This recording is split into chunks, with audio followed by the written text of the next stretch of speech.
Yo, yo, yo. Hey guys, welcome back to another awesome edition of the Best Practices Show. I'm loving this, bringing this to you guys. We get a lot of requests, a lot of questions. And one of them is, how do we stand out from everyone else in dentistry? How do I outshine my competitors? How do I do something that's truly unique for our practice that we eventually become a category of one?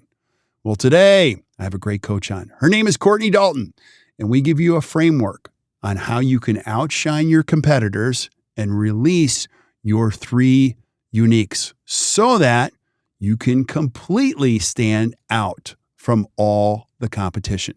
So please listen up. Hope you guys enjoy this, and we'll see you soon.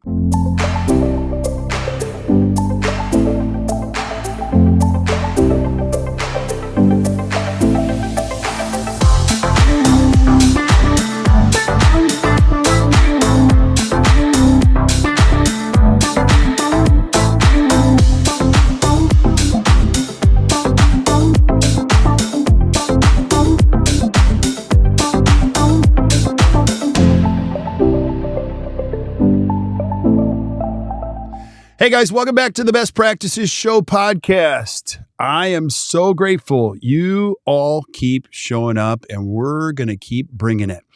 And today we're going to be talking about how you can outshine your competitors. You ever thought to yourself, how do we stand alone or start to get ahead? And somehow people think of us differently. And how can we truly be unique in the marketplace? Well, we're going to give you a framework from an amazing coach. Her name is Courtney Dalton, and we're going to be talking about how you can outshine your competitors and release your three uniques. Courtney, thank you so much for being on. I always love having you on here. Thanks. I'm excited. I think this is a great topic that our community members can really relate to. Yeah, want to know more about. Totally agree. And so if you're thinking about how you create a special business, ultimately, you've got to define what makes you unique. But tell us why this is so important, Courtney. If you don't take the time to figure out what makes you so special and peel back those generic layers, you're never going to stand out. There's a reason why patients come to you, and there's a reason why patients choose you. And it's not by accident, it's intentional. So if you can be more intentional about what those really, changing factors are, what makes you so different, you're going to stand out among any doctor, any dentist nearby without any kind of problem. Yeah, absolutely. And when you create a business, you ultimately want to create something, or at least think like this, that you're in a category of one. You're really not in competition with everybody else around you. You are, but the ultimate competition you have is with yourself and defining why do you do this in the first place. And so you want to create, your brand, your identity, that you're really good at this. Whenever somebody thinks of this, they think of you. Why else is this important, Courtney? It's a communicator, right? It's how we talk about, it's how we market, it's how we attract patients who value the same things we value. It has to do with your core values. It's everything that you are clearly demonstrated by what you do and how you do it. And I think a big misconception, it's not what you have, it's who you are and what you do and how you do it. That's part of what sets you apart and makes your practice more unique than anybody else's. Yeah, I love it. And this, you can also couple this particular podcast with a previous one that's just a few shows away behind us from Dr. Jim McKee, who said, who are you the solution for? Who are you the dentist for? Because when you start answering these questions, yes, it does build a strong identity. You can communicate clearly. It also synchronizes all of your actions. And when you start to add people to the mix, you think about it, you add more team members, all of you got to be on the same page about what you do and why you're special and why you're unique. This becomes even more important when you start to move away. We're going to talk about it a little bit from, a PPO environment, because one of the questions you're going to get from patients is, why do I have to pay you for this? Why doesn't my insurance take care of this? And you can say, because we're really good at this type of a thing. So take us through this. How does this even work, Courtney?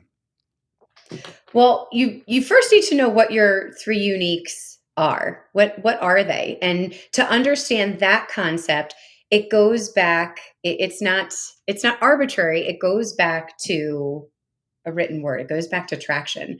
Kirk, do you want to give a little insight about like the traction mindset and where that comes from? Yeah, absolutely. So if you've listened to the podcast at all in any sense, you'll know we're big fans of Gino Wickman's work with EOS Traction.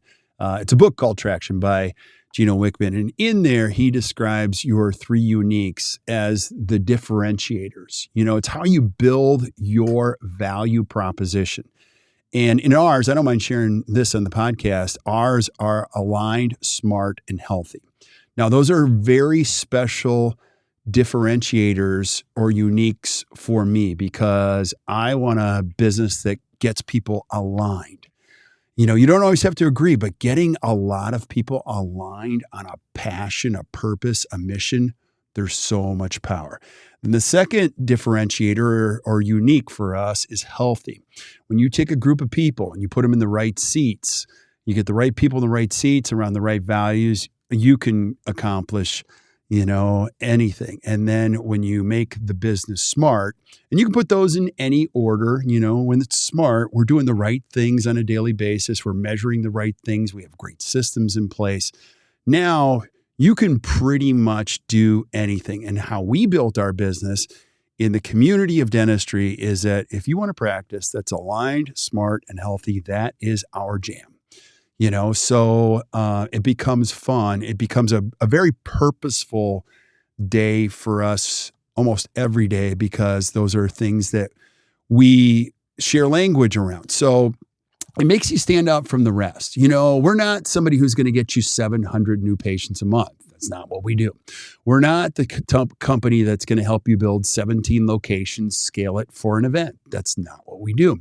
We help great practices become even better. We help people enjoy going to work.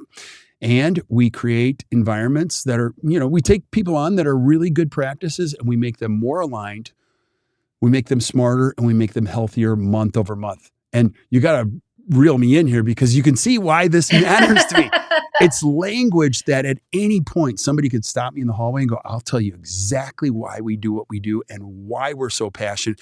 It also eliminates wasted movement. Let me explain. It's like, why don't we do accounting for dentists? I'm like, well, that doesn't fit, our three uniques. We're not good at those things. Why don't you do investing for dentists? Because that's not our jam. So what else would you say about the three uniques, Courtney? I love how you just said we're not good at those things. When you identify what things are you really great at, you're giving yourself the gift of time to be able to pour your effort and energy into those things that you're great at and really cultivate an experience for your patients that keeps them coming back and bringing people like them and talking about you in their community in the way that you would want. So when you can identify what are these things that really do set us apart, we do provide great dentistry. There's a lot of dentists that provide great dentistry, Right. but one patient doesn't go to a lot of dentists. One patient goes to one doctor. Why? Because that doctor has taken the time to identify the things they're really great at, and they just keep getting better and better and better at them. It's okay to not be great at everything. We wouldn't expect you to. But if you don't take the time to work through the exercise, and we have a really great tool that can help you do that called the differentiation tool that will walk you through exactly what sets you apart and gives you the ability to really hone in on what are those three uniques and what does make us so amazing. Yeah. Because the clearer you create this, the more energy you can create around this purpose. People know why they're coming to you. And without making this too simple for you, I mean, I'm part of a lot of dental communities, or I get a chance to speak in a lot of communities, and you know who the best is at composites. You know who the best is at airway. You know who the best are at restorative dentistry. You know who the best are at function. So those words come up a lot. And as you start to separate yourself from the sea of sameness, and Courtney, what you're talking about, people say, well, I do a comprehensive exam. Well, you should. And everybody that's good does. That's our standard of care. It's what we do, but it's not what sets you apart. Yeah, that's the standard of care. Like, Jim McKee is a great one. Jim McKee is in a category of one in Chicago when it comes to function. I don't know that you could find a better dentist anywhere in the area at all. And what's really funny is Jim, don't take this the wrong way, but I don't even think Jim has a website. Like, I don't even know if you could find him on social media, but people find their way to his practice all the time because when you want to get it done right, you're going to go out of your way to go to that person. Now, we could step out of dentistry and you could think about, like, let me just throw the words Italian food. There's only one in Milwaukee. French food. There's only one. Seafood. There's only one. There's imitators, but all of those people are in categories of one, and every one of those restaurants is too crowded. It makes me angry. So what else? Now, let's go a little bit further. So here, when we talk about this, take us down the PPO and fee for service. Because and again, I got to say this, if you're listening to podcasts, our goal is not to make everybody fee for service. We have quite a few practices that come to us, and that's their goal. We also have quite a few practices that come to us and they're like, wow, I have so many PPOs, and they want to become less PPO dependent. How important is this concept for that journey, Courtney?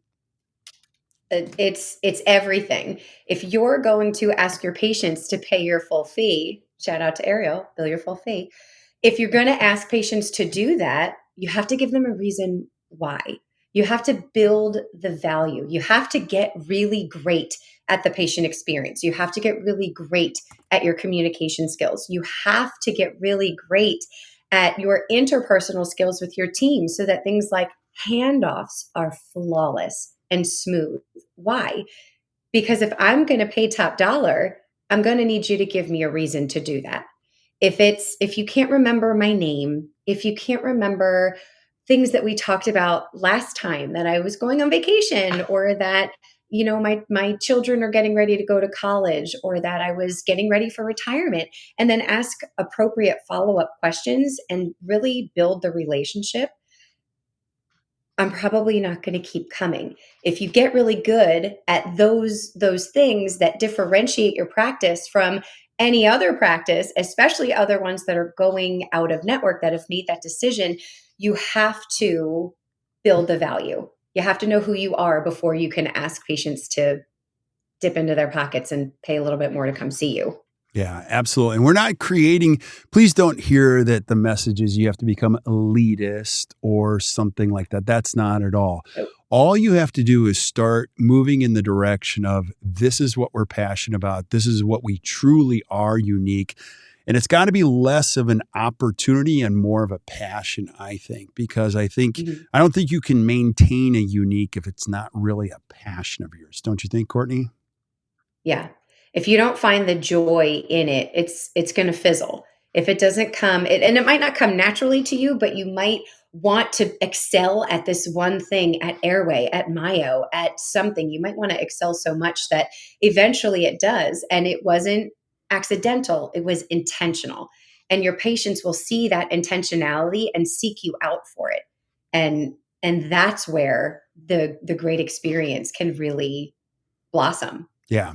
And so here's my promise to you, if you're listening to this podcast, if you do what Courtney's saying and you build a great practice, let me remind you how to do that. You know how to build a great practice? You do it one patient at a time, one conversation at a time, and you're very intentional about it.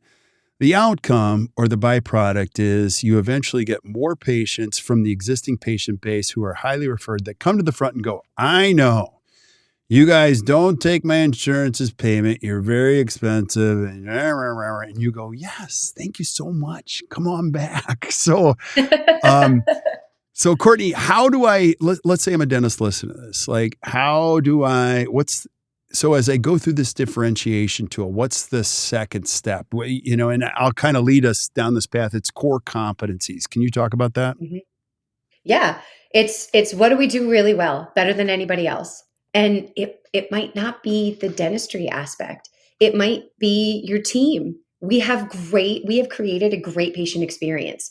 And again, it's not what you have, It's who you are. It's not always the shiny, wonderful, amazing investments that we make into the practice. Sometimes it is, but it's who you are. So it might be, these things that you do well better than anybody else. And it's not always you scale teeth really well if you're a hygienist. It's not always you can place composite like nobody else if you're a doctor. It's more those interpersonal skills that set you apart from your competitors.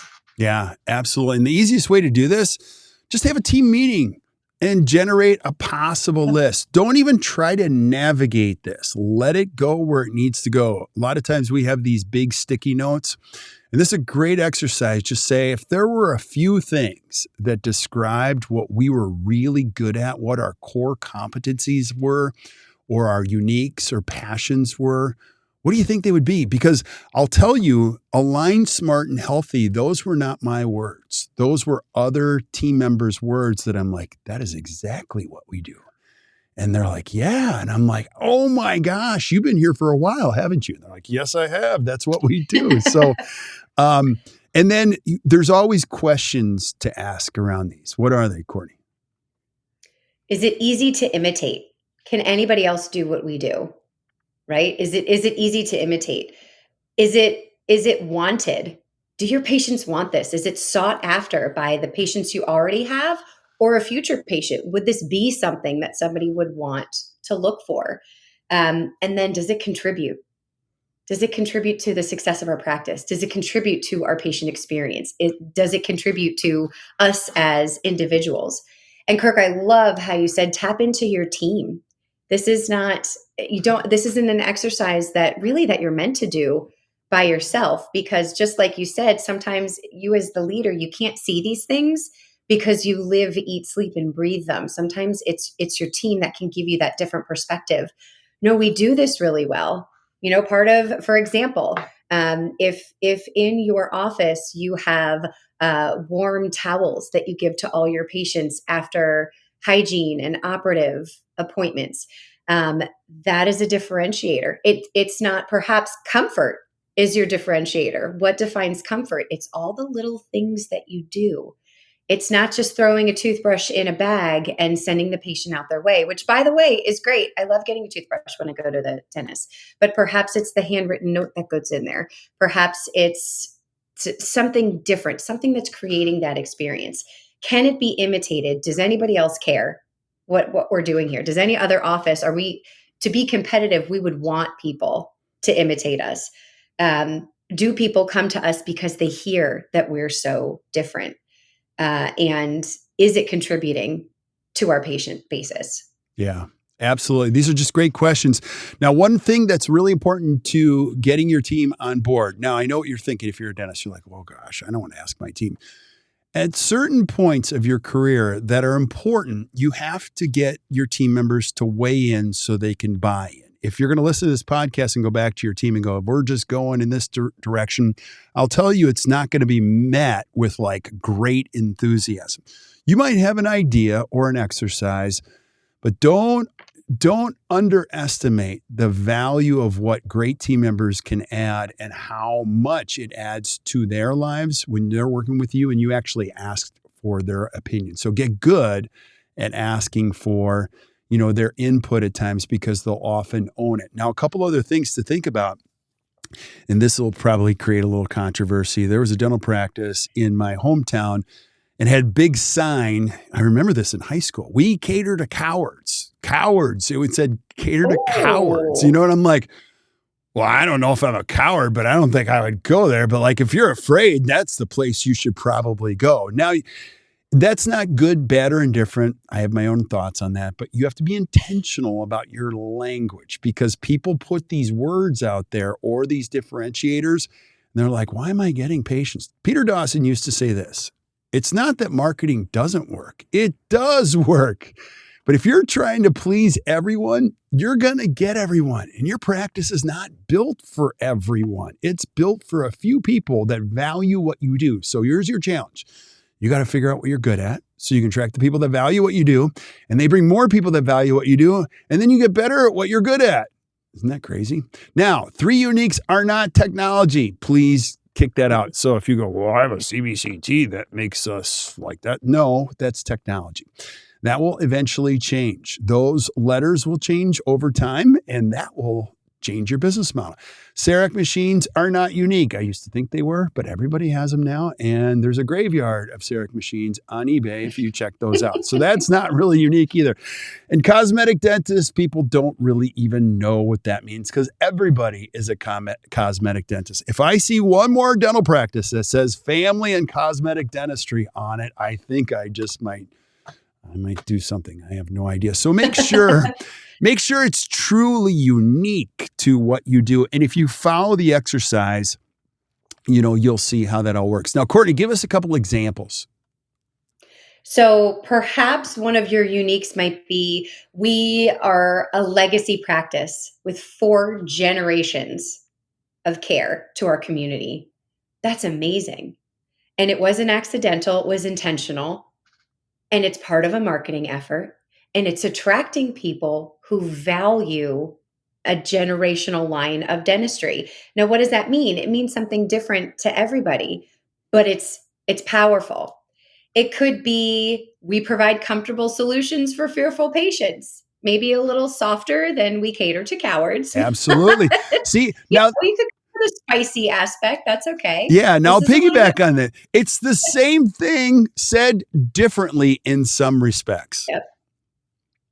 And it's gonna attract different people, and that's okay. You're not the doctor for everybody. You weren't meant to be. Yeah. Sometimes that's a hard pill to swallow. And when you can get really good at what you're good at, that will speak volumes. I really do love the way we provide comfortable solutions. I mentioned that word comfort before. Again, that can look different, but if you can, it's not what you have. It's not that you have comfortable solutions. It's the way that you can provide them. It's perhaps the CE you've invested into your team so that they get really good at knowing what those solutions are, from front administrators to all the clinicians. It's not what you have. It's how the things that you have help you to offer more to your community, to your patient base. It's a layer of what that is. Yeah, absolutely. And if you're paying attention to some of the passionate trends in dentistry, this is where you can just lean into this and come up with something creative. I know a dentist who's like helping people breathe again and keeping their smiles for a lifetime. So that's, again, it's not good, bad, or indifferent. It can be built around your passions, and it's amazing how this actually works. So here's one of the messages is that before you start doing marketing, before you start building a practice, you want to make sure that you're clear around what you're really good at. Because I can say this about myself. I suck at a lot of things. I'm not great at a lot. I'm good at a few things. And so I was very intentional about building a business around the things that we're uniquely great at. And then our focus is to attract people that truly want that. Because there's nothing harder than trying to sell a treatment plan to somebody who doesn't want what you're amazing at. And that's frustrating. So those are some good things. How do we strategize this? Is there anything else that you would add, Courtney?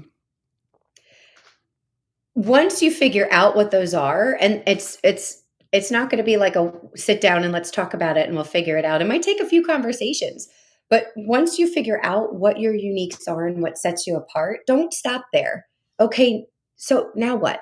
Kirk, one of the things you always say that makes me laugh is the example of, okay, well, just walk down the hall. Here's your chart. Walk down the hall and then just go that way. Go where? Mm-hmm. Do what? Don't just stop once you figure out what they are. Put it into play. It might mean marketing. It might mean changing the way you answer the phones. It might mean changing the CEs that you send your team to. It might mean putting a bigger emphasis on the things you love and the things that bring you joy, and a smaller emphasis on the things that don't fill your cup as much. Get really good at what you're really good at. Write it down, figure out what it is, and then find a way to implement what those things are so that they breathe in your practice, so that it becomes really natural and really obvious to your team, to your patients, and to the new patients who are searching for the right home, the right dental home for themselves. Yeah. And if you want to go, it's so well said, Courtney, and when you want to go even further on this, you can ultimately create a flywheel around this that just gets bigger. You love a good flywheel, Kirk. Oh, it's so great because now, and then your team members can keep you accountable to that. So I'll share with you how we did it. So Align Smart Healthy, we created a questionnaire, kind of a standard around what it is that we do. And our clients all take this practice health score that measures how aligned, how smart, and how healthy they are in each one of these departments. And while some of the numbers might be subjective, it gives us a good baseline of how we're doing in each one of these components. So as a business owner, I know exactly what to work on. It's not anecdotal. It becomes very important. Some of you do an evaluation with patients the same way. The message here is that once you get your uniques clear, you can put them in your marketing. You can put them in your new patient questionnaires. You can do them in your new patient interviews. You can do it in hygiene. There's so many ways you can do this. And what we want you to do as a result of this podcast is just start the journey of figuring out what your 3 uniques are. You're not unique. Here. You're not unique at 90 things. Your business is unique on 3 things. And so give us some final takeaways on this, Courtney. You're not unique at 90 things. You might think that you are, and that's okay. And if you get yourself a really great coach, we're here to tell you that no, you're not, and said with love, and let's get really good at what you are good at and really clear. And that's how you grow a great patient base. That's how you find patients and team members that are great core value fits. That's how you live out your purpose. That's how you live out your vision. It's so important to do this before you put any effort in any other of the business ownership buckets. Do this. Who are you? What do you stand for? What sets you apart? And once you take the time and effort and energy it takes to do that, great things are going to happen to you. Not by accident, but by intention. Yeah. I love it. And taking the long approach to this, Gary Vee, if some of you guys are a fan, he said, your business is what all change. If you just created it for 100 years, you'd do it right. You'd build it on a set of values. You'd find out what you're good at. You would build your marketing around that. And this fits that piece of puzzle. Remember, your favorite patients care about what you care about. Every business, your practice included, exists for one reason. You solve problems. So the question becomes today, what problems do you solve? What are you really good at? And when you get that simplified, it becomes an incredible galvanizing tool that brings everybody together. Courtney, that was awesome. Thank you so much. Thanks, Kirk. Thanks for having me. I always love having you on these, and we're going to do it again and again and again. And that's a big topic. So if you're listening to the podcast, we're going to put a link into the differentiation tool. You can take a look at it. I promise you it works.